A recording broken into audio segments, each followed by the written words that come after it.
Hospital hospital hospital.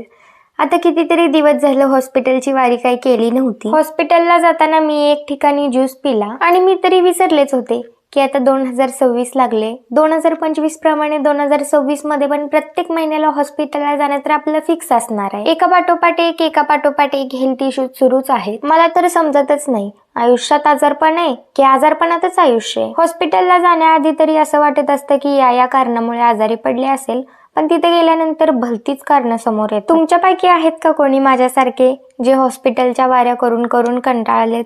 नक्की comment करून सांगा. हॉस्पिटलमधून घरी येऊन बघते तर काय, हा आमचा न्यू फॅमिली मेंबर खात होता माणसासारखे हरभऱ्याचे ढाळे एकदम तोडून वगैरे. घरी येऊन आवरून वगैरे परत आम्ही गेलो गावामध्ये, कारण आज थोडीफार सोन्याची खरेदी करायची होती. आजची खरेदी खरं तर माझ्यासाठी नव्हती, माझ्या आत्तीसाठी होती. 2-2.5 तास सोनाराच्या दुकानात थांबून थांबून शेवटी सोन्याची खरेदी झाली. असो, चला भेटूया पुढच्या व्लॉग मध्ये. तोपर्यंत बाय बाय.